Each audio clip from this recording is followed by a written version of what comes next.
or peripherally around here. But anyway, I wanted to mention, with that, Julia, going over our bios there, that Montessori experience, like you were talking about, Julia, these kids, as far as what I do, and Carol to some degree, Michigan nature wildlife education should not be, this is what drives me to do what I do for a living. It should not be optional peripheral education. This should be mainstream stuff.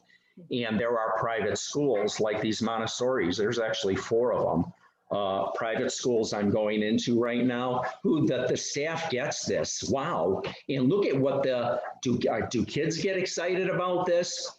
Oh yeah, they can't get enough of it. And it's like, look, the kids are showing us as adults, look, we're interested in this stuff. We're excited about it. We're excited to learn about it. Why aren't we giving it to them on a regular basis? There is so much out here just around us in Michigan, to learn about and understand. And guess what? When you've got all these kids growing up into adults who are educated about this stuff, they are able to make informed decisions on what they're doing around, in the environment immediately around them. That's going to determine whether these things live and die. And I think a lot of people who are in attendance here know, we're not seeing as much fill in the blank as we used to, when we were younger. So this is what drives us as educators, our concern for all of this. And I know we're in good company with everybody who is here today on the same page, I think. Okay, so what we're going to do is we have, among other things here that we teach about, we have accumulated over the years what we call the largest zoo, educational zoo of Michigan native reptiles and amphibians. Back in the 90s, we did not know it was going to go this way, but we kept acquiring new species. And all of a sudden, we're going to zoos and other, big, nature centers around the state, and we can't find any other facility that has as many Michigan native reptiles and amphibians for education as we've got. So there's like 53 species total of reptiles and amphibians in the state. This is, frogs, salamanders, snakes, turtles, lizards.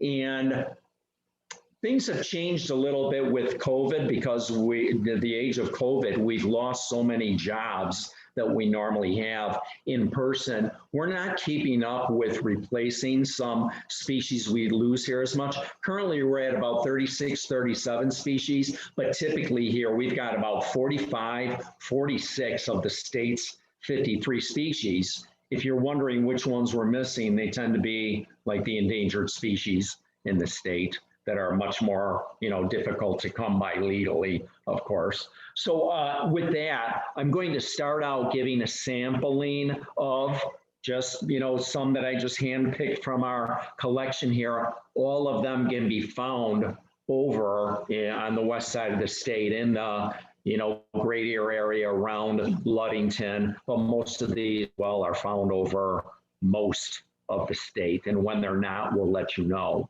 Okay, so I'm sure a lot of you right now, especially with the warm days we've got right now, are hearing frogs calling on, little shallow ponds, maybe on your property or off or down the rural road from your house.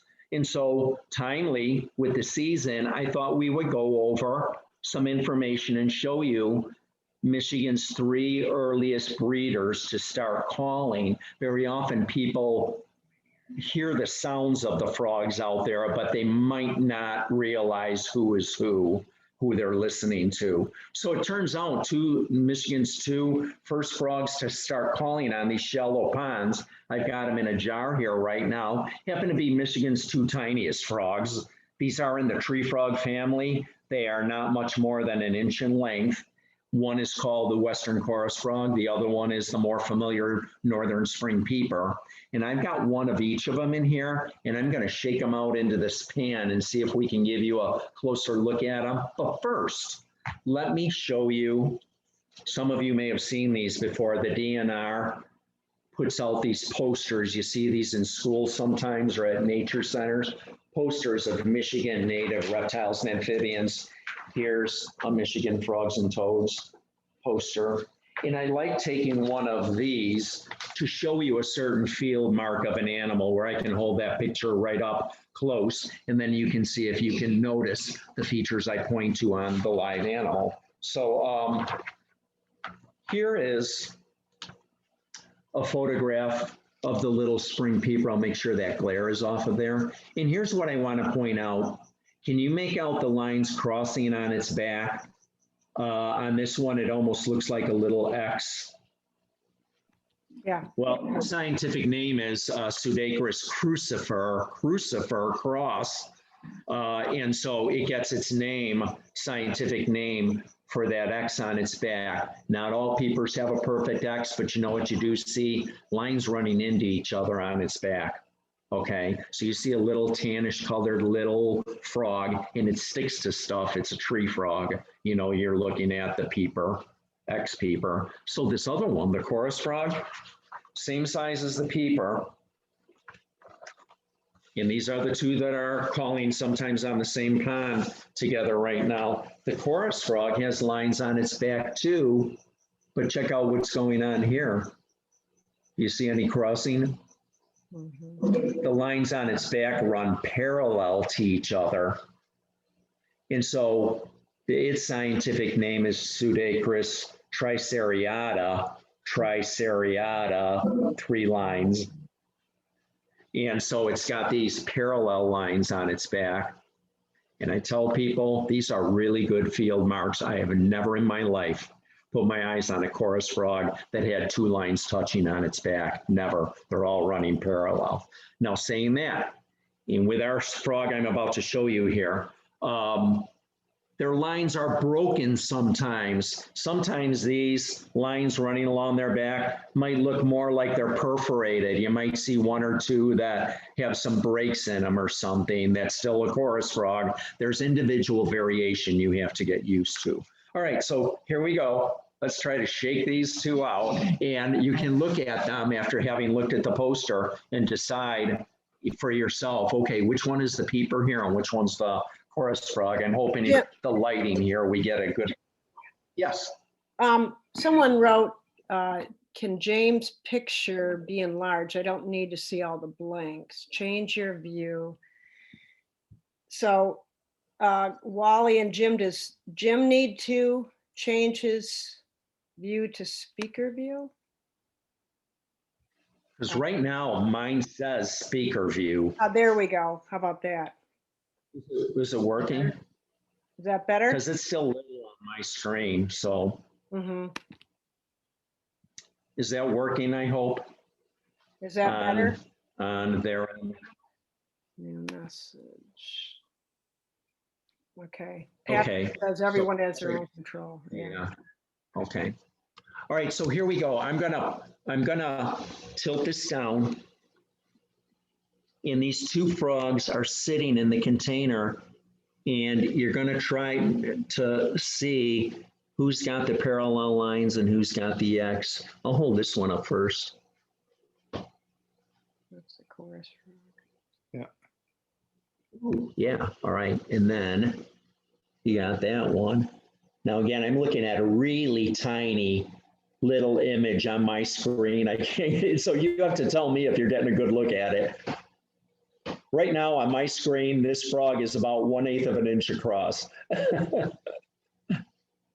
Everybody see the X on that? I don't know if that was easy for all you to see. Now I want to tell you too, these frogs, and all frogs are this way, they can turn much lighter or darker depending on their environmental conditions, whether they're warmer or cooler, or if they're hydrated or not. These little frogs, either of these can get very dark brown or so light brown, so light tan, they're closer to white than tan. And sometimes, whoop, there goes one. Okay, you want to open that jar? They're leaving, they've had enough. Okay. Yeah, so it's good for people to realize the color variation within a species of frog or even an individual when you're identifying them. And I explain this all the time to people. You're only seeing one photograph of one frog of one snapshot in time. You can find individuals with this variation. This can be difficult in identifying wildlife. You need to get used to what kind of variation there is in looks within a species of something, and that goes beyond frogs too. Not an easy thing. Okay, so the third early frog that starts, and they are all calling on our vernal ponds strongly right now, is the wood frog. Now, we have a male and a female in this jar. Wood frogs are probably 3 times, maybe even 4 times sometimes larger than the peeper and chorus frog. They are not tree frogs, however. There's a big family of frogs referred to as the typical frogs. I think there's 6 species of typical frogs in Michigan. And these are not toads, warty. They are not tree frogs, sticky, climbing up things.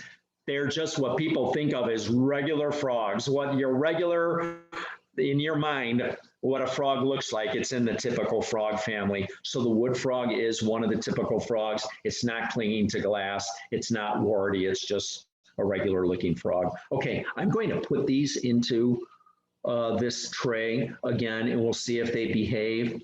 They are sexually dimorphic. The adult female gets kind of a reddish brown color with a dark mask, and the male is more of a grayish, duller brown color, and he's quite a bit smaller than the female, maybe 2/3 her size or so. So I'm going to put these out.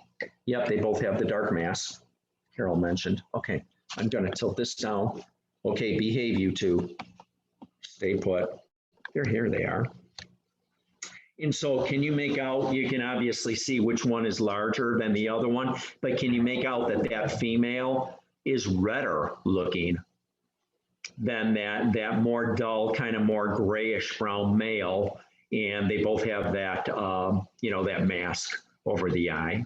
Okay, so these are the 3 frogs that you don't even have to see them on the pond. You can identify every frog, of course, by its call. For anybody out there, oh, that one looks like it's ready to go. For anybody out there who's thinking the frog says ribbit, you need to realize there's more than one species of frog in the world. Every species of frog has its own unique call. All right, here we go. Catch the froggy. Good. 1. Ooh, all right. There you go, Miss Carol. Right. Oh yeah, we're not in school. She's otherwise referred to as Miss Carol in the classrooms. Okay.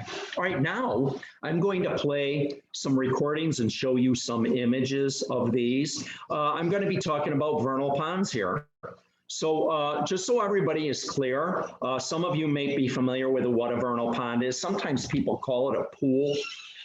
I don't like calling them, personally, I don't like calling them vernal pools. When I think of pool, I think, swimming hole, for people. And I look at them and, I think pond before pool. So I like to call them vernal ponds, but you might find pool in something you're reading, same thing. So these are shallow depressions in the ground that typically fill with water. After, heavy rains, there's water draining from, after rains and snow melt from, the higher ground around there and filling up. So these things tend to fill with water, these depressions, early in the spring after the snow melt and whatnot, in spring rains, and the frogs move in immediately. So sometimes I refer to like spring peepers. When you drive by one of these ponds at night and you hear it screaming with spring peepers, they are screaming that this is a vernal pond. You do not have spring peepers calling in that volume on any pond that's permanent and therefore has fish. Vernal ponds are great amphibian breeding spots because they are fish-free. Why are they fish-free? They dry out, most years, usually by the end of the summer. Okay, I'm going to go to my screen share and share with you some images of each of these frogs. Okay, screen share. And get this out of the way. Okay, okay, that just moved. I just renamed that and my computer moved it. I'm sorry.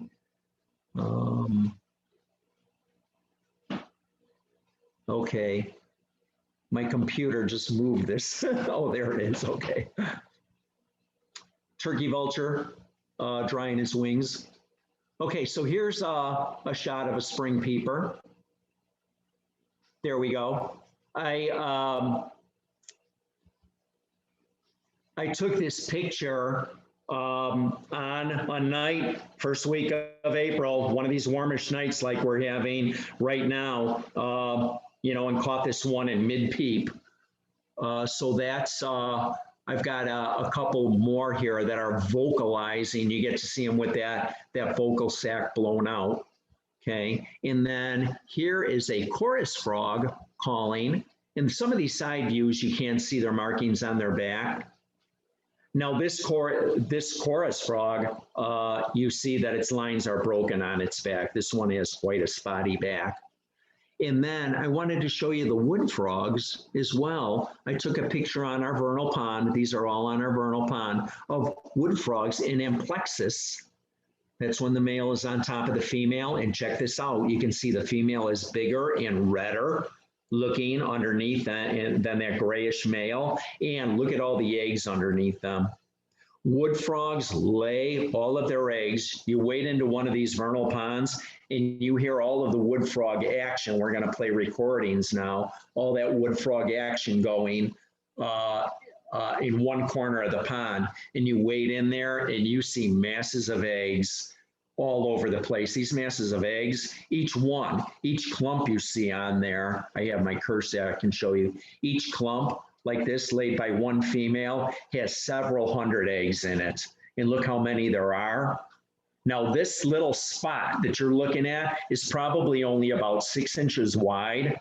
Think of an area about 5-6 feet across that has this density of eggs in it all over the place. There are, wow, tens of thousands, hundreds of thousands of eggs in one vernal pond. All those aren't turning into frogs. Most of them are going to be food for something else.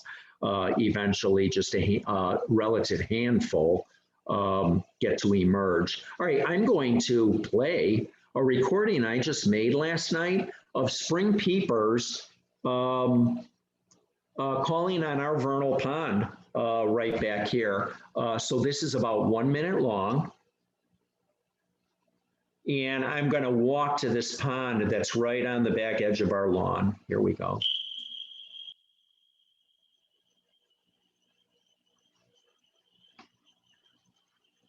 This is at sunset.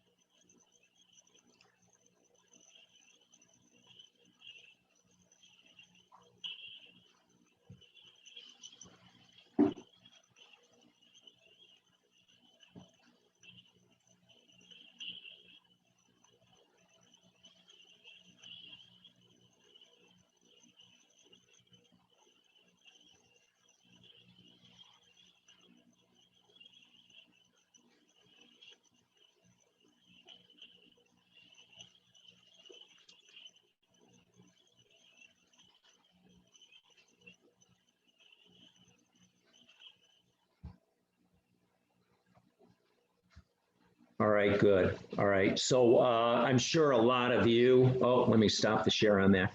I'm sure a lot of you know of a pond like this, you know, on your property and not far from your house. And you know what I'm going to do is play one more recording then that is from our CD.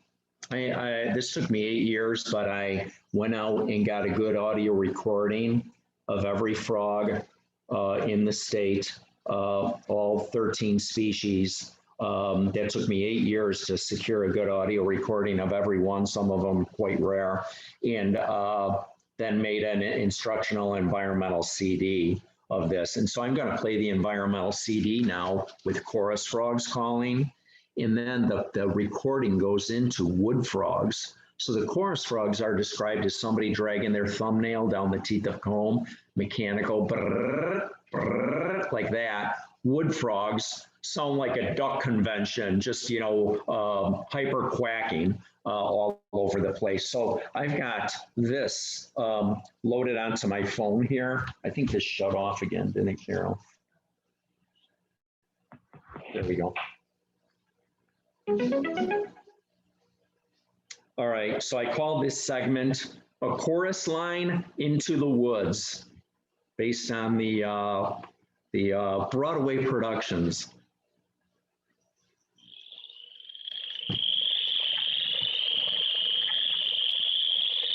So you can decide for yourself listening to this, do I have chorus frogs in my neighborhood?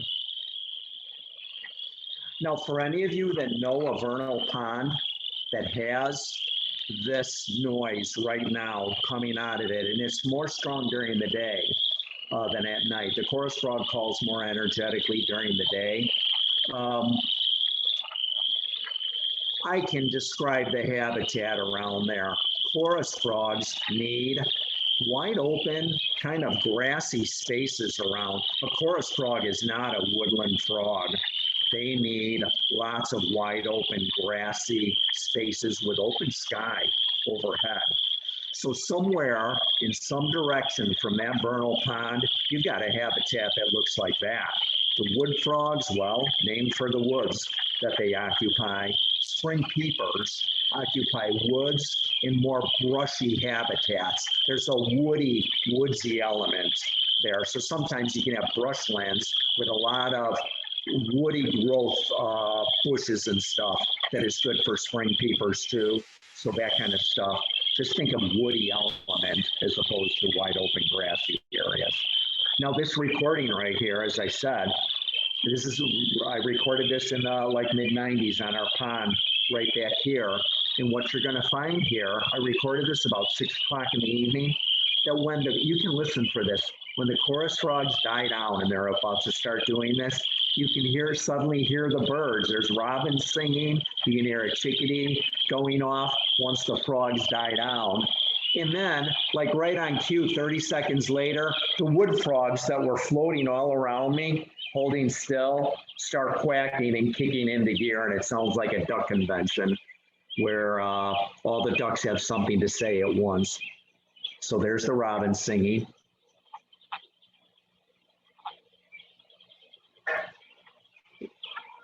There's the robin. Cheer up, cheerily.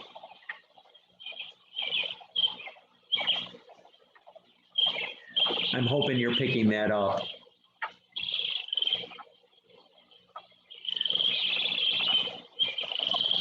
One chorus frog.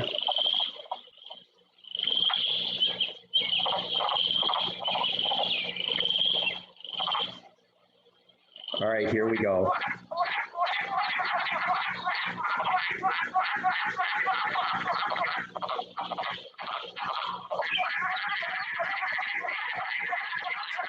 So you would listen to this CD and have your own images of the frogs calling or whatever.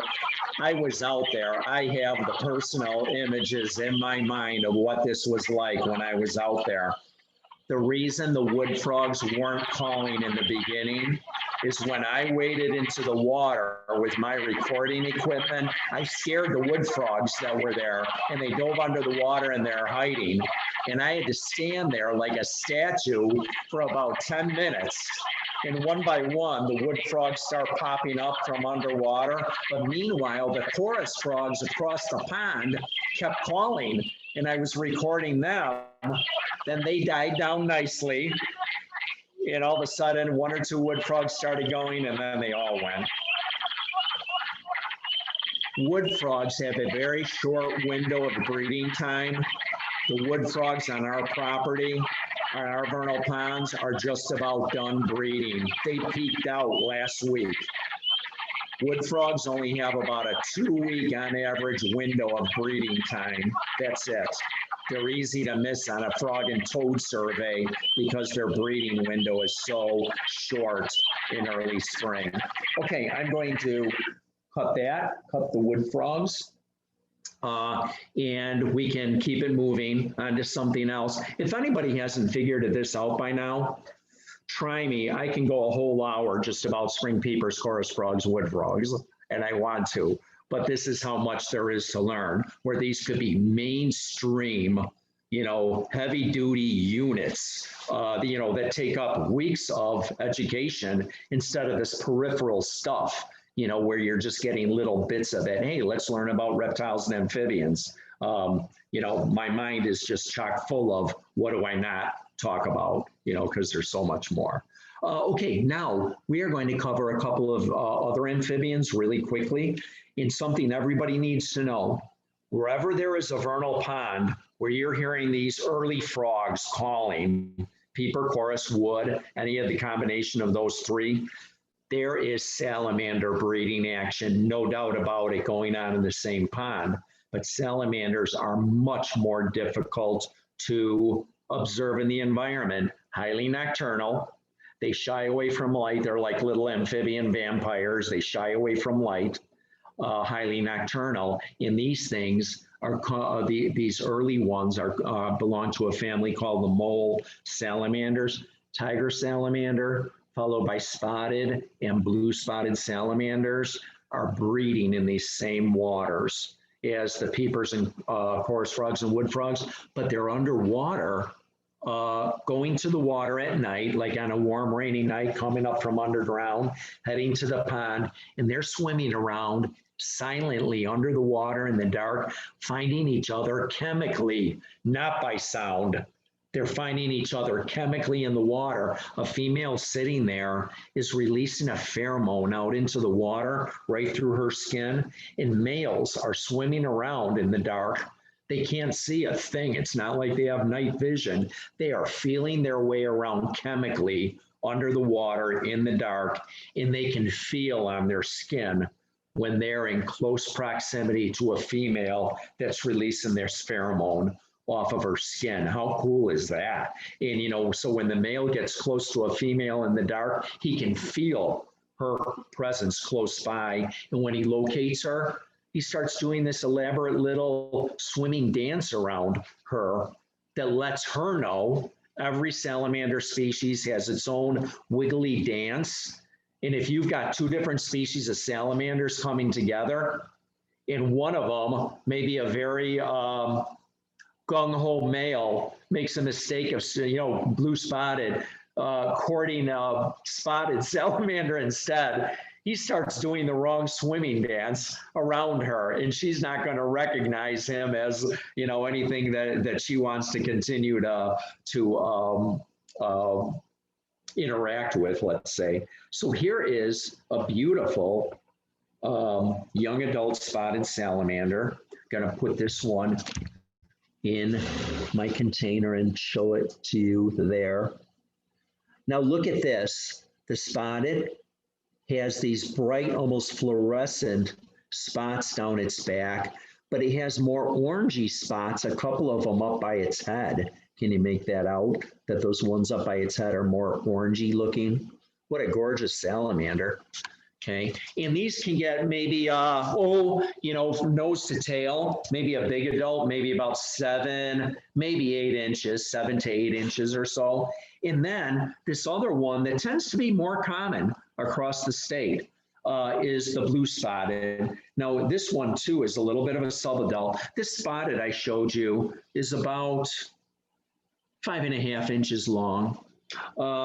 This blue spotted is about 4 inches long, but the blue spotteds will get about 6 inches long, nose to tail. Oh, that one's really wiggly. Uh-oh, taken off. I was showing this on another Zoom meeting a couple of weeks ago, and I was showing it in my hand, and it leaped like a frog. It just went doink right off of my hand. Now I'm going to show you this, and at first glance, it might look all black. I don't like the name blue spotted. If you're going to call the spotted salamander spotted, now those are spots. The blue spotted has more like flecks on, they're fine flecks along its sides. It's not big round blue spots like you see on the spotted salamander. So I'm going to tip this down again, hold this up, Hey, Carol, can you start to turn on the lights? It's getting a little bit, we have skylights here, but it's starting to get a little dusky now. Can you make out the little blue flecks on the side of this? I'm not sure if you can make that out or not. Some individuals are heavily, quite heavily flecked with blue. Other individuals not. You can find a wide range of the amount of blue running along the sides of blue spotted salamanders. Now with these two salamanders, I'll tell you our property, Julia, you may have mentioned in your introduction that we're outside of Williamston, Michigan. Williamston is maybe 20, 25 minutes straight east of Lansing. Give you an idea where we are. This property we're on, we have a little over 6 acres with 2 vernal ponds on it. Used to be farmland. The woods are all second growth subclimax woods. They're not big, a lot of box elders and, early successional trees growing up. But since it used to be farmland, and this is a while ago, 70, 80 years ago, this was cleared around here. And, the only salamanders breeding we have are tiger salamander, which does okay in farm country, and blue spotted. We've never seen a spotted. It has been found that spotted salamanders need woods that are much less disturbed than some of these other species of salamanders. They disappear with habitat disturbance of the woods. So if you're lumbering in the woods, if you are really disturbing the ground in the woods, dragging lumber around and stuff like that, you could very well lose your spotted salamanders. The blue spotted might hang on. Lower part of the state, you have to work a lot harder to find spotted salamanders. Up north where there's more, undisturbed habitat, they're still, they can be easy to find. Okay. All right. So we're going to move on to turtles now. Michigan has 10 species of turtles. We've got all of them, by the way. We are keeping all 10 species. I'm the marketing guy of our company. I call it the Grand Slam of Michigan turtles. There's a poster behind us. Here's another poster, DNR poster, that shows you all 10 species of turtles in Michigan. Now, if I were to ask your typical adult in Michigan, how many Michigan turtles can you name? There might be people that get up to 4 or 5 maybe. I rarely meet, unless it's somebody who's a really outdoorsy person, personally really into this, be able to name all 10 of them. 10's not that many, okay?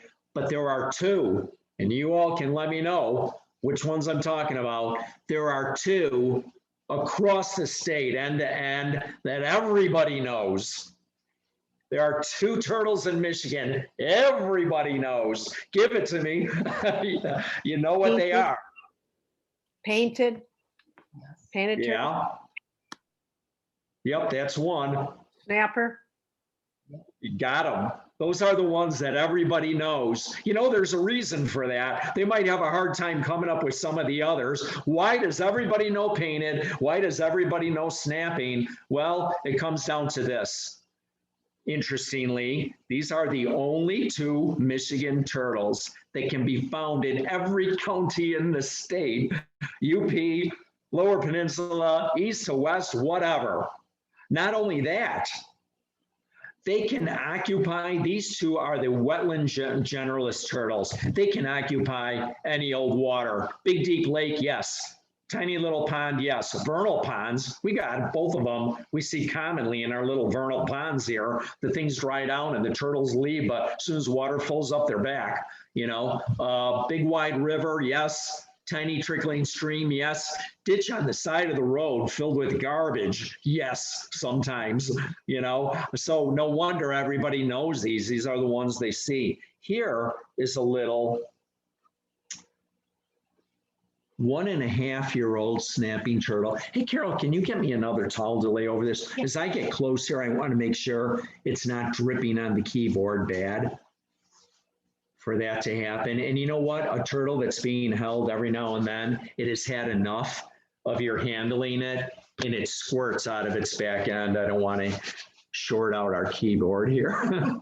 So I'll get this closer now. And, you know, with size, holding it up here, now it looks like a really big turtle, but it's about 2.5 inches on the shell. And a lot of you know, you've maybe seen little hatchlings that hatch in the late summer, fall, late August, September or so. You know, on the shell, they're only about 1 inch long. When they first hatch, you might find one crossing the road or something. If anybody's wondering why it's not snapping right now as I'm holding it, it definitely does not like being held. Here's what we found, that a snapping turtle that is used to being around people, for how quickly a wild one will be ready to defend itself, especially when it's out of the water or you're trying to pick it up. The ones in captivity that get used to you, you can pick them up, and even though they might struggle or be showing you they're not having a good time being held, we found this is over, 30 something years of handling these things. They might struggle in your hands, but they never try to bite, never. And sometimes we'll have one that grows up to this big. The thing is like 10, 12 inches on the shell, and you pick that thing up, it'll never try to bite, but it doesn't like to be picked up, and its legs start going, and it's strong, and it's hard to hold, but it will never come around and try to bite. So you know what, basically I think that is telling you, a wild snapping turtle is ready to defend itself and bite because it is afraid. It is afraid of a big thing like you coming up to it, and it's got the tools to defend itself, but it's a reflex to being afraid. These things know where the food comes from. And when we pick them up, they see us every day. They are not threatened. They come swimming up to the edge of the tank, feed me, feed me. They know where the food comes from. And so they might be uncomfortable being picked up, but they don't feel like I'm scared, I need to defend myself. Here's one that's a year younger to give you an idea of growth rate. There we go. This one just hatched early this past September, and that one's grown quite a bit already. So this one's about 1.5 inches on the shell. They're both dripping right now, by the way, on a towel, all right? So that's just good stuff for people to know. We like to give people information that you may feel threatened or, whoa, we have so many people say, oh, snapping turtle, watch out. And we try to give them reasons to not think of it as all threatening and everything. Give you some, maybe call it some empowerment over them or something. When you learn about these things, the more you learn about them, you think of them as less threatening, and you learn how to deal with them, what to expect with their behavior more. Okay, and then here's a nice adult painted turtle I want to show you. So beautiful. Now, here's something all painted turtles have, and it's a painted right away.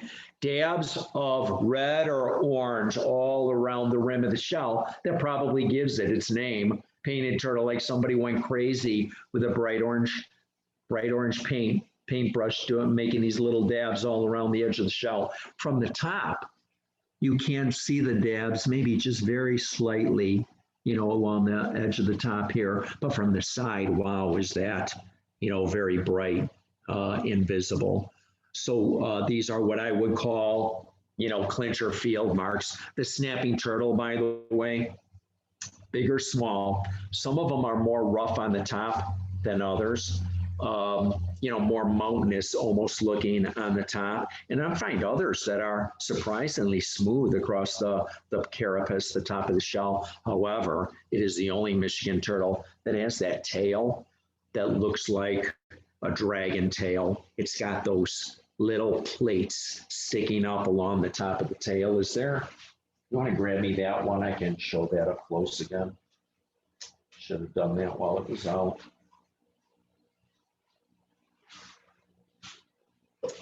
It's tucking its tail in, but I'm going to force it out. There. Hopefully you can make out that little, yeah, there you go. So you see all those bumps are like little plates sticking up. That reminds me of like, what dinosaur is that? Stegosaurus or something that has that tail with the little plates sticking up. Okay. Yeah, and Carol can show you this one. We have 3 different size snapping turtles. Yeah, you have to hold it up, in front of that a little more. Making it out. See, this is our image. Okay, there you go. There. I don't know if you can see that, but, and this one's stronger. It doesn't like it. Okay, put that one back. All right, so the rest of the turtles that people don't know so well, the range is somewhat limited in the state. Maybe that turtle is just not found in your part of the state, or they are limited by the aquatic habitat they occupy, or both, limited in range and the specific wetland type that they need. Some of them are just flat out rare. So of Michigan's 10 species, 4 are so rare that they are completely protected by the state of Michigan DNR. The 4 are the eastern box turtle, terrestrial species that you might find in the woods if you're lucky. So many of them, even if the habitats there have been collected out by people who don't know any better. Oh, this would make a nice pet, illegal. And then there's one called the wood turtle that I'm going to cover now. There's one called the Blandings turtle, and then there's one called the spotted turtle. I'll show you pictures of these real quick. Here's the spotted, appropriately named, and it's a small turtle, Michigan's 2nd smallest turtle. Here's the Blandings, and the Blandings is found over a lot of the lower peninsula, I think even a few UP counties. Bright yellow chin and throat. There's your clincher on that one. And then here's the box turtle right here, that he has a high dome shell. It almost looks like a colorful army helmet.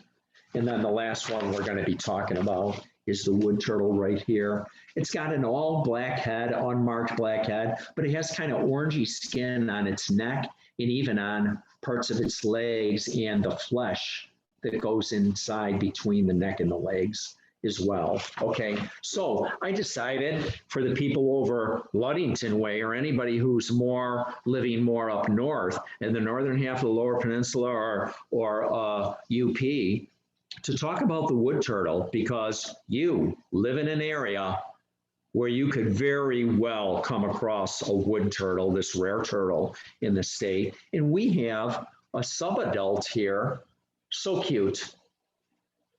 Right here, I want to show you, and I'm going to get this nice and close. I think the wood turtle has a very benign look to its face. Look at that face. How can anybody not love that face? It looks friendly. It looks innocent. You're innocent, aren't you? You're such a good turtle. Yeah, I'm attached to my turtles, yes. Well, anyway, now I want to mention this to you. When you're keeping turtles in captivity long enough, they don't hang on to their colors, their vibrance as well. I've never heard of anybody say, oh, this is what you do to get, the turtle to hang on to the vibrance of its colors. Everyone we've ever had and other people I've talked to, you can expect over years that color to fade. Unfortunately, you can see some kind of orangey colored markings, but we see wild ones that are much orangier looking than this. Inside of the shell, you see what we're talking about in here. All of this in here. And this one is almost starting to fade to more yellowish looking. Look at that pattern on the underside. That's very distinctive on the plastron. Okay, so, but look at this. This turtle has quite the unmarked head. Most species of turtles have, stripes or spots or, in some patterns on its neck and on its head. Not so with the wood turtle, just kind of like an overall dark head in general. So that's a good thing to remember. All right, so this turtle generally needs 2 habitat types close together in proximity. And if you don't have them in the area where you are, you're probably not going to have wood turtles there. Shallow river, shallow stretches of rivers, mostly forested shoreline. They need that in combination. And here's why they need that. This is the only Michigan turtle that can swim in the water and feed on animal and plant matter, just like any aquatic turtle. Then it regularly comes up the bank, goes into the woods, and feeds like a box turtle, like it's a land turtle.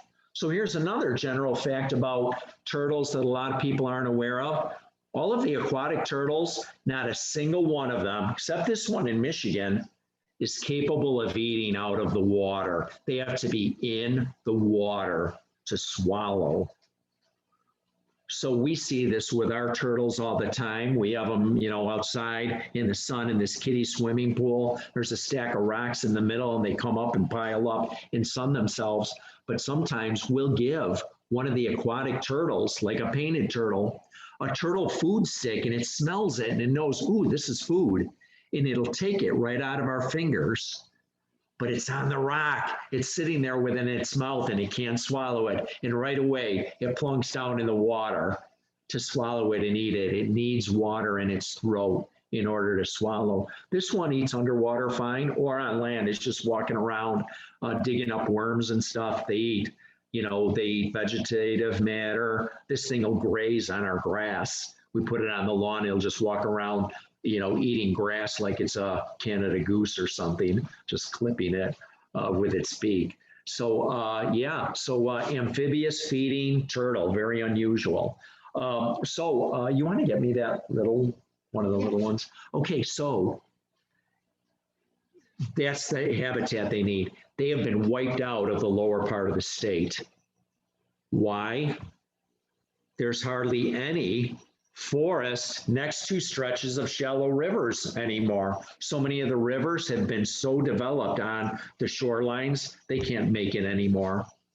If they need shallow stretches of rivers, and you find this up north, find it anywhere, how do you think a dam would affect a wood turtle population that has a linear range on a river?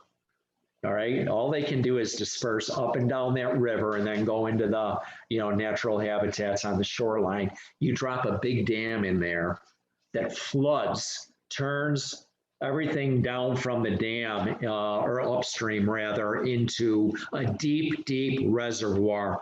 This is not a deep water turtle. You just destroyed a wood turtle habitat for turning that deep for whatever, a half a mile or a mile back from the dam. Might be great for boating, terrible for wood turtles.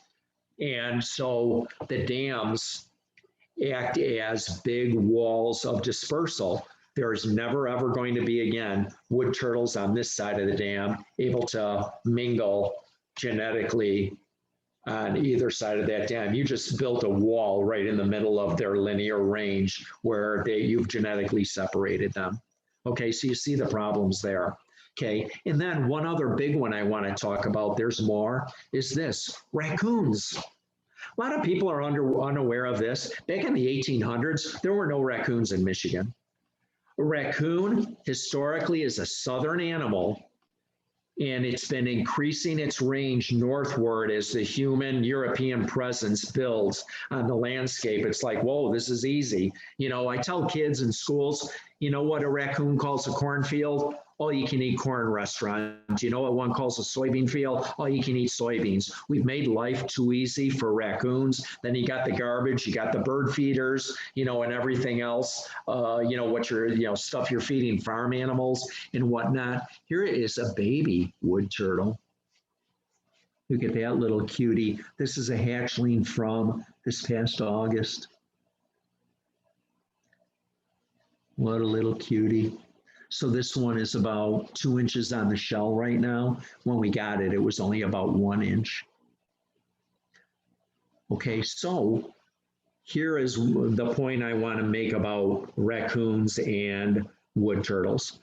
In the month of June, when a female wood turtle comes up the bank to lay her eggs, she does not go very far away from the bank of the river. She digs a hole, lays her eggs. That night, raccoons, which are so prevalent, as anybody up north knows, so prevalent, up north now, come down from the trees, they head to the river. They have great noses for turtle eggs, and they can smell exactly where a wood turtle just laid its eggs. When raccoons hit the riverbank, there's only two directions they can go, up the bank or down the bank.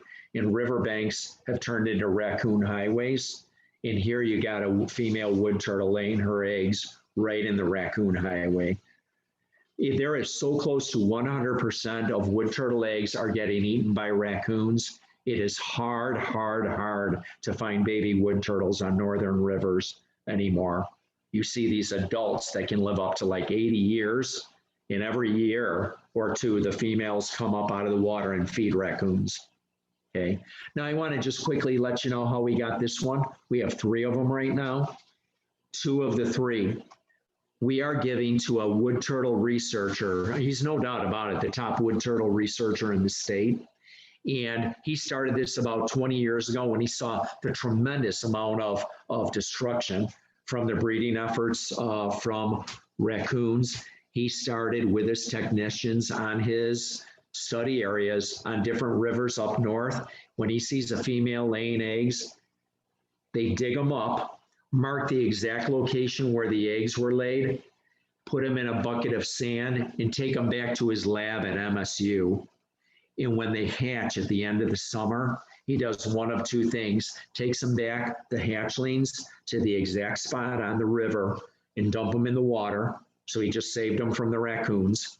Or he gives them to John Ball Zoo, and John Ball Zoo raises them for 1 year through the winter. And they're bigger and stronger. They've like tripled in size by the middle of the following summer. And his name is Jim Harding. Jim Harding knows exactly where these turtles came from on the river. And he takes them right back to the spot where the eggs were laid. And now they're bigger, stronger. Their chances of making it are way better. So I asked him, can I get into this program? I can use these little ones educationally, and then next summer, give them back to him when they're bigger and stronger, and he can release them. So this is the 2nd year we've done this now, where he just gives us, we don't want a bunch. We just take 2 or 3 to raise, and we can take them in front of audiences like we're doing here and talk about them, and how to tell you that this little turtle, by the end of June, is going to be a free swimming turtle on some river in northern Michigan. And it has a much better chance of making it because it's grown so much stronger than a weak little hatchling. By the way, hatchling turtles have a mortality rate of about 90% in their first 6 months of their lives, 90% or more. Okay. All right. Oh, I can't believe it's 8 o'clock already. I got to keep it moving here, Julia. Okay. Hey, let's get on to, I'm trying to rush, believe it or not. Let's get on to snakes. A lot of people are nervous about snakes. And if you know anybody who is uncomfortable with snakes or says they don't like them, says anything negative about snakes, as an educator, I've got to say, you need to learn more about snakes, and we'd love to help you over that problem. Okay, so over there on the west side of the state, especially around Ludington area, you've got blue racers. I'm sorry to say, I've met a lot of people over in that vicinity that tell me they kill them, and it breaks my heart. They see one on their property and they kill it, and it hurts me, to know that. I love that snake. But anyway, that's true with water snakes. It's true with hognose snakes. People are killing these things, thinking bad things about them. Here is a beautiful medium-sized female water snake. Not water moccasin. Don't let anyone in Michigan tell you they're on a lake somewhere and there's moccasins all over the place. A water moccasin or cottonmouth is a venomous snake whose northern limits of its range don't come close to Michigan. You know what the northern limits of a southern water moccasin's range is? It's like the Ohio River Valley. It's a state away, okay? So, set somebody straight. Oh, it's just a harmless northern water snake. Now, when we say harmless, we're just saying if it bit you, it's not venomous. But as some of you might know, you know what? These are scared of people approaching them. And if you grab, especially these bigger female water snakes out of the water, they're quick to defend themselves. They'll come around and nail you. But you know what? Snakes have gripping teeth, not killing teeth. This has sharp teeth in its mouth, but they're very short and sharp, and they're curved like fish hook barbs, and they catch fish with them. So, you know, this thing grabs a fish underwater, and their short, sharp teeth catching the fish's scales. This is what allows it to grip this slimy covered fish and hang on to it, these little sharp teeth. And then it just maneuvers it and, you know, swallows it whole. Of course, they all have to swallow them whole. Hey, did you thaw any mice? You want to do that? Why don't you grab 3 of them? You know, the small rats, rather. Yeah. Okay. So I want to point out 2 things about water snakes, just keeping it moving here, because we want to have some time for questions and comments, and we might feed 1 or 2 things while we're taking questions from people. But I want to show you something that I'm hoping is showing up in this light really well, where you can identify a water snake positively. Do you see the banding on this individual? Banded. Many snakes, many are not showing this banding pattern, especially big females. And here's why. There's a lot of silt in the water, floating in the water, especially flowing water. And water snakes, if you were here, I'd let you run your finger across the top of the water snake scales. Water snakes have very rough textured scales. They feel sandpapery. They catch silt in their scales really easily. All this fine gray silt that gets caught in their rough scales, and it doesn't leave. It gets lodged in there. And when a water snake comes out of the water then and suns itself on the shoreline, and a few minutes later it might be all dry, it dries dusty gray, like a dusty gray rock. And when that happens, you don't see the banding pattern. The banding pattern disappears. Okay, but look at this. Do you see how shiny its head is? I'm gonna try to get this in front of the camera. Its head is very glossy. Okay, make out the smooth scales on its head that make it look glossy. So on a sunny day, since its head scales are so glossy, on a sunny day when it comes out of the water and it dries out, the whole snake might look dusty dark where you don't see any or much banding at all, but there is that glossy head. The whole thing looks all dusty dry, and here you have the shiny glossy head, water snake. Here's something else. All snakes are good at swimming across the top of the water. If you're along any body of water, a river, the shore of a lake, and you see a snake swimming across the top of the water, and it dives down and stays down, it's a northern water snake, okay? We only have in Michigan a handful of species of snakes out of 17 species that are good at going down and staying down. And this is by far the most common of them. You'll see a garter snake maybe try to go down, it pops right back up. You know what? They like pop right back up like a bubble. They can't stay under for that more than a second or two, and they come right back up.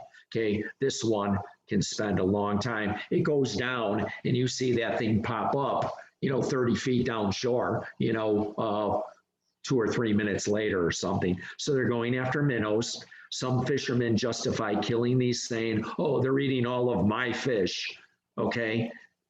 The vast majority of prey items these snag are minnows. So you have thick schools of minnows swimming under the water, and a water snake does not chase them down. It just goes down, and it needs these swimming back and forth right in front of its face, and it darts out at them like this and snatches them as they're swimming by in front of its face. It does not chase them down. Okay, all right, you can take that one, Carol. Hey, can you get that littlest one out? I'm going to show you a little water snake that is a newborn. Water snakes give birth to live young. Late August, early September. Farther north, it might be getting closer to mid-September. Baby water snake is maybe about 7 inches long when they are newborn. around a wetland, I find them road killed, like, you know, Labor Day weekend or something. There's a road next to a wetland and a female water snake is on the shore giving birth, if she's a big one, to 30, 40 live babies. And some of them go the wrong way. And, you know, here's a road right next to the wetland, and, you know, we'll see a half a dozen smashed baby water snakes, and it breaks our hearts. But look at this one. The young ones are more heavily banded. And as they grow, the banding tends to fade. Now, this one, as I said, was about 7 inches long. I picked this off of a road, by the way. It was in danger of getting hit by a car. Boy, I think this is a female. Females get a lot bigger than males in just since early September. This thing is now, I'm going to pull it back. Wow, this thing is about 16, 17 inches. This in just one winter has already more than doubled its size. And females get a lot bigger than males. Males are skinny. And, you know, I'll tell you, an adult male only gets about twice as big as this. They stay real skinny. They're always really, really thin. Their heads are small. And a lot of times somebody in the spring, when they're mating, will see a big female water snake sunning itself on a rock, and there is a male that comes up next to her. He smells the pheromone coming off her. Oh, you know, this female is ready to mate. And he curls up and he's hanging around right next to her. And somebody looks and misinterprets what they're saying. Oh, look, how cute. There's a mama snake and her baby. Whoa, you got that one way off. You know, just an adult male courting a female, that's all. But he's that much smaller than her. Okay, I'm going to finish with the black rat snake. And wow, this is the snake we use the most in our presentations and stuff. Highly handleable. It's Michigan's largest snake. Forest dwelling, tree climbing constrictor. These things from, let's say, May through September spend more time up over your heads in the canopy of trees than down on the ground. When you think of a snake like that, a lot of people think southern tropical rainforest. What, snakes up in trees and the branches over my head? We have that in Michigan. That's going to freak a lot of people out who are afraid of snakes about walking through the woods, as if these snakes are looking to drop down on you, you know, from the branches. Hey, there's a human. I'm going to dive down, land on their head. You know, they're not doing this. A snake does not want to fall great distances any more than any other animal. And you know what? Accidents happen. If a rat snake up there gets out on a dead branch, a very dead, skinny, brittle branch, it might not know any better, realize that this thing could crack under its weight. And so, you know, something like that is, I'm not saying it's impossible for a snake to fall out of the canopy. But anyway, rat snake is a state-protected snake. You know, for people who ask, you know, why is it rare and protected in Michigan? We often say, because it's large. This is a 6-footer, by the way. Field guides say they can max out at 8, but all the ones we have seem like they don't get much bigger than 6 feet. I have a feeling 6 feet is more like the average or so. So this is an adult female black rat snake. And a rat snake that is not afraid of people is the gentlest creature you would ever meet. We can put this in anyone's hands and absolutely guarantee you there's no way that she would bite. What a sweetie.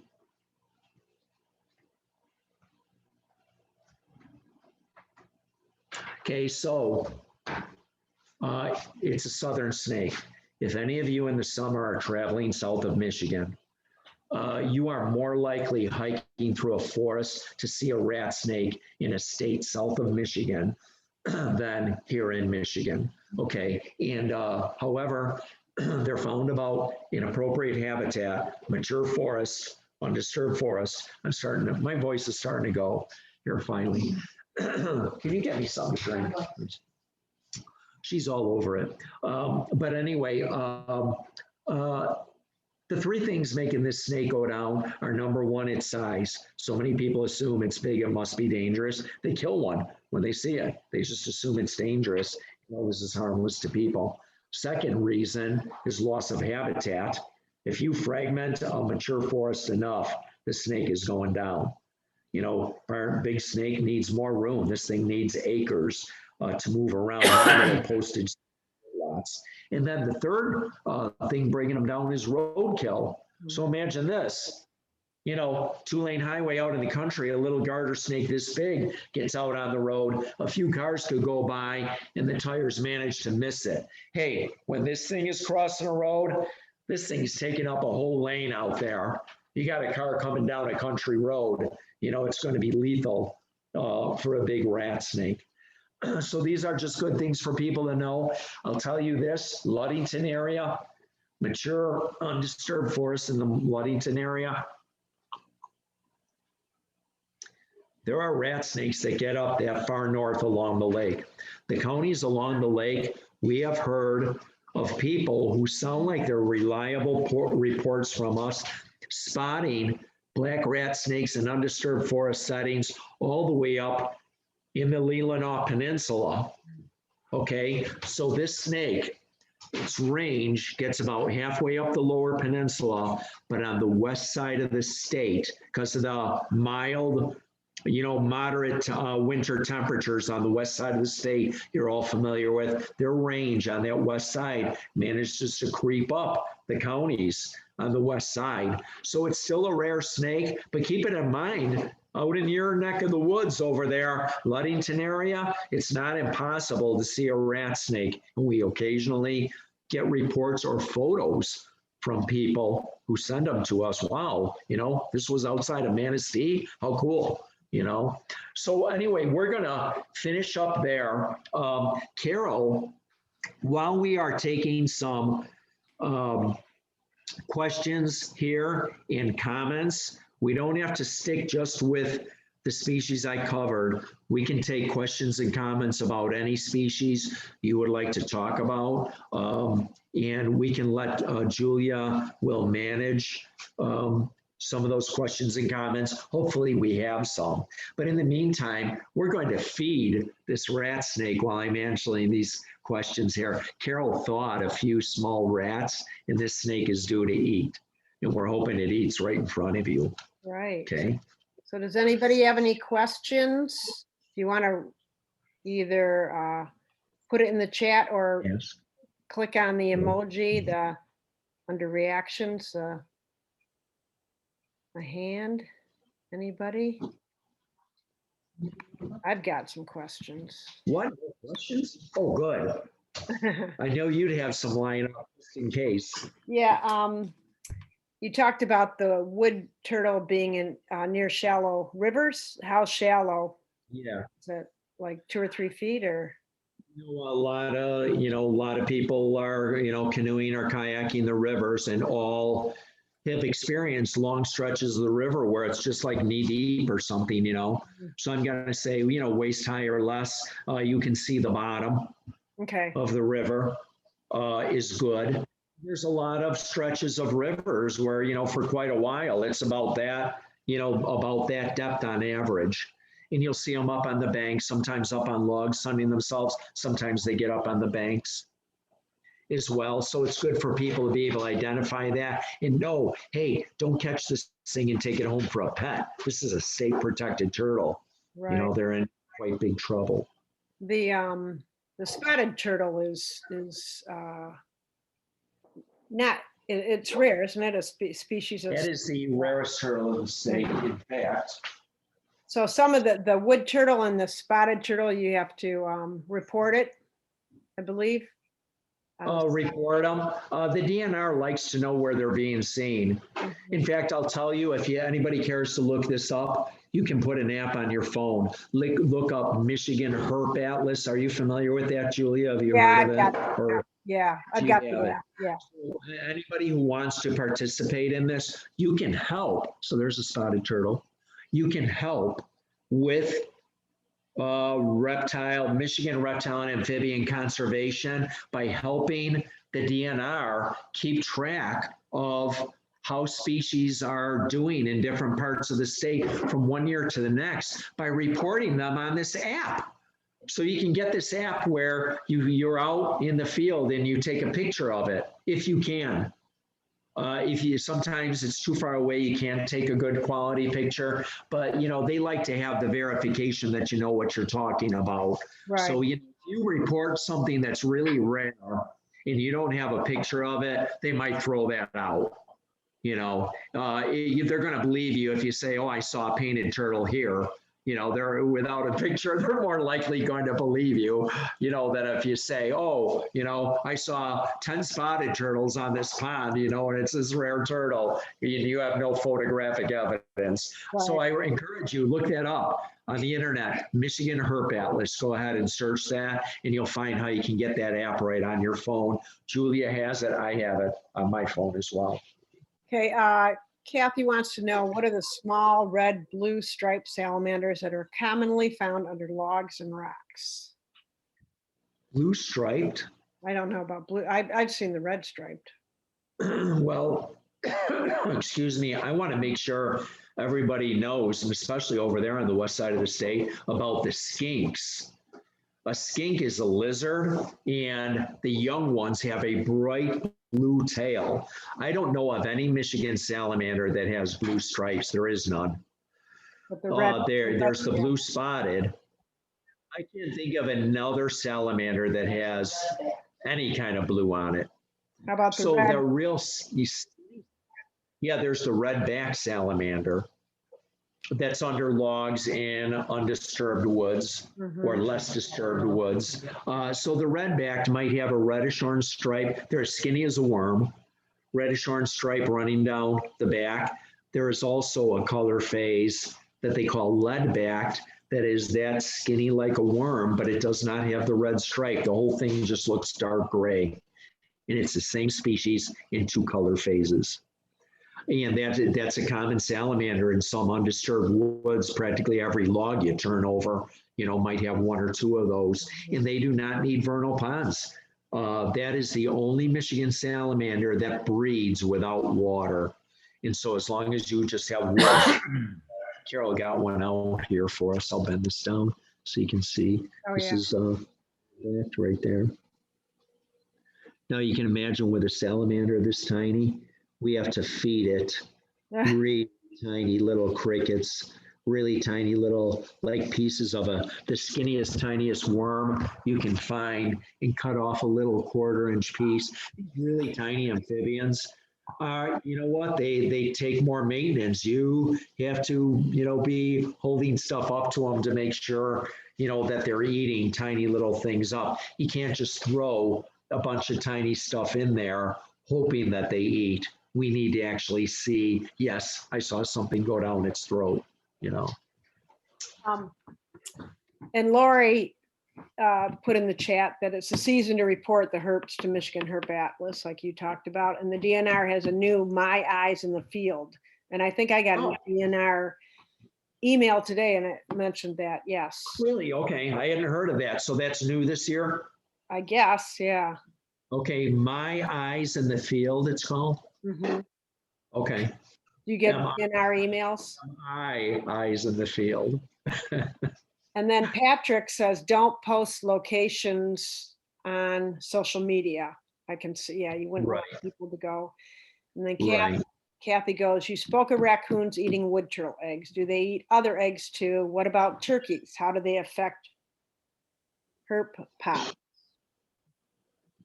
Yeah, so raccoon depredation of eggs is a huge problem. Are those rats ready? It's a huge problem with all of the turtles. According to Jim Harding, who's probably the top herp expert in the state, he says well over half across the species, well over half of all turtle eggs are taken by raccoons. So wow, what a reproductive hit to turtle populations everywhere. So, we're telling people all the time, don't be nice to raccoons. One time I asked a conservation officer, what is the DNR stand on dealing with raccoons on your property? I know there's on state land hunting seasons like everything else, but what's the DNR stand about dealing with raccoons on your own property? He said, the DNR stand is if you recognize a raccoon deem a raccoon as a nuisance animal on your property, you can dispose of it any way you wish. Yeah. And I said, well, what's the DNR's definition of nuisance if you deem it a nuisance? And he says, breathing. Yeah. And so, you know, they recognize the problem that raccoons are to not just turtles, but ground nesting birds and stuff. Kathy Bricker mentioned the turkeys, not just turkeys, but raccoons take a lot of these ground nesting birds that are in much bigger trouble. The turkeys seem like from where we are doing fine. So they're not getting too many of them. The turkey might intimidate the raccoon, you know, that big bird like that. However, songbirds that are nesting on the ground, and there's a lot of them, and raccoons get a high percentage of those as well. Killdeer, meadowlarks, bobolinks. There's a lot of ground nesting native sparrows out there that you know that get hit a lot by raccoons. You know, significant portion taken. Okay, while we are taking any other questions people might have, and we're almost out of time anyway, we're going to tip this down, and Carol's going to hold one of these frozen thawed rats. Their bodies are about 4 inches long for this rat snake to go for. We feed them once a week. I'll hold this down right here. She's going to hold it right up to the rat snake, and we'll see if it takes it. Its tongue is going. Yeah. Ugh. Would you like that? Oh, yes, you would. Oh. Mark, likes. Mark, you got to see this. Mark? Oh, he left. My husband left the room.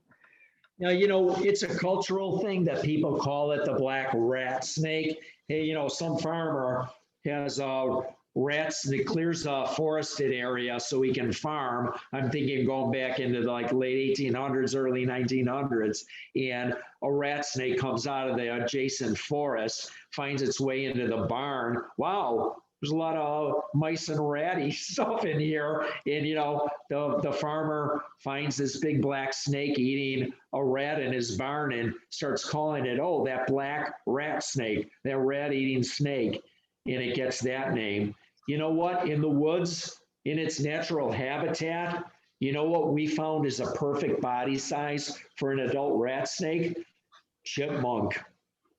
Oh. If you want to name this thing for its normal wild ecology for what it eats, wow, this thing is, chipmunk is the perfect size body. And it's a constrictor, so it grabs it, constricts it.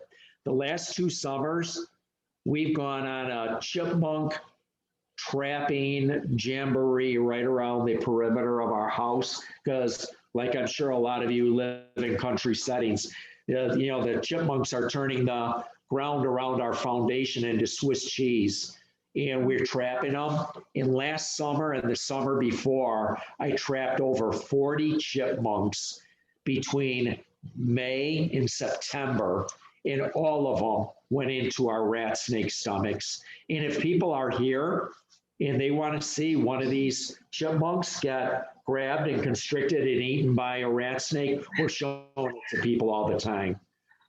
We would even do that on a Zoom. If anybody wanted to see that, you could contact us. Hey, can you arrange to do a Zoom with us where we can watch your rat snake grab and constrict and eat a chipmunk?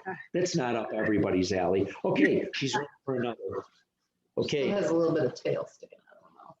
All right, Carol's gonna bring another rat up to her. She's dancing the rat up in front of it, and it reacts to the movement. Wow.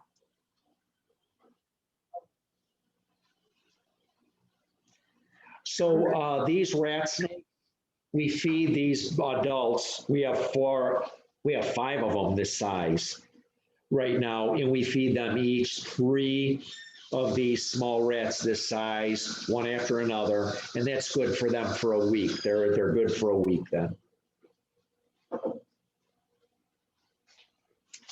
Now, just for the heck of it, I can tip this up and give you the extra close look. Wow. Close enough.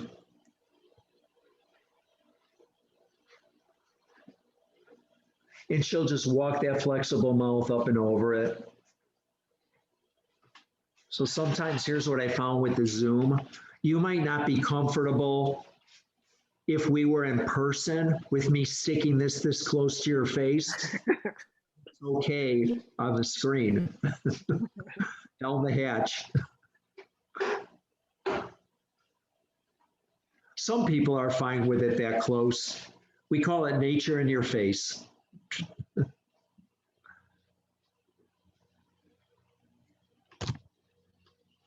Did you just saw two? Okay. All right, so Carol just done two for this one. We have a kids nature camp, day camp here. Today we had one, yesterday and tomorrow. And since tomorrow is the last day of the day camp, we're going to be feeding mice to each of the rat snakes that they can watch. So we're going to have like an hour of just feeding these. And we let the kids take the rat with the forceps and wiggle it in front of them. And each of the kids gets a turn, feeding a wiggling rat, pretending it's alive to one of the rat snakes. And they like that. But the kids love handling these. It's their favorite thing to do in a day camp. Even though we have so much to cover with them, they over and over again say, they call it doing snakes. Can we do the snakes again? Can we do the snakes again? They love to handle the rat snakes, especially. Okay. Yep, we'll put her in the bag. All right. So I think we are just about on schedule, aren't we? Yeah, that To was wrap it really up, interesting. for roughly 90 minutes. Yes. I want to put out there for anybody who sees blue racers around your property or your neighborhood. Currently, we have permits to keep these things from the DNR for education. And in our neighborhood, blue racers are locally extinct. We live out in a country setting. We haven't seen a blue racer in, I bet, 20 years now. They've been wiped out. But they are hanging on better, as some of you know. They are hanging on better on the west side of the state. And we know from our trips to Ludington State Park, where we do programs. We do programs one weekend of the summer, as long as COVID doesn't stop us. We go out, Carol and I go looking out there for, a young rat snake that we can keep to use for educational purposes. But if anybody out there comes up with one and you contact us, we would, we'd make the drive, to go get one to pick it up to use for education. Yeah. So anyway, for anybody who would like to continue, get a hold of us, Julia, I'm not sure if there's information like contacting us, our website. Yeah, your audience. Yeah, on our website, your website's on there, linked on there. Very good. So if anybody cares to contact us about anything related to wildlife, not just about reptiles and amphibians, if you go to that website, I encourage you to read our monthly newsletters. I wrote one called We the Peepers, just in the April issue. It has a nice column about spring peepers and habitat that they need for their survival. All of our contact info is there. Drop an email or something anytime you'd like, or give us a call. Thank you so much, Jim and Carol. This was very everybody enjoyed that. Very and learned things. A lot of fun. I hope you're welcome. Behind the scenes. What's that, Carol? I said you're welcome, Carol, back from behind the scenes. Yeah, right. No, you're a big part of it, and put in some laps around here during the presentation. Right, and you were telling me that you could go visit your place also when you have a time where people can come in and you ask for a donation or something like that. That would be great for the grandkids. Right. And, it's, we've got something for all ages. I'm sure you had a big adult audience here as well. So, we've got something for all ages, preschool, right on to senior citizens. People come here and they're amazed at, how much they pick up. Yeah. So you just make an appointment. That's it. And all the details are in the newsletters, how to go about doing that. Great. Thank you so much. We'll be in All touch. right, thank you, and Julia, and thank you, everybody out there for participating. We appreciate it. And if you, yeah, we have clapping. And if you want to see, hear about recycling in Mason County, that's next Tuesday night. Thank you, thank you. Okay, all right, thank you, Julia, again. Good night, everybody, and thanks again for sitting in. Thank you. Okay, bye-bye.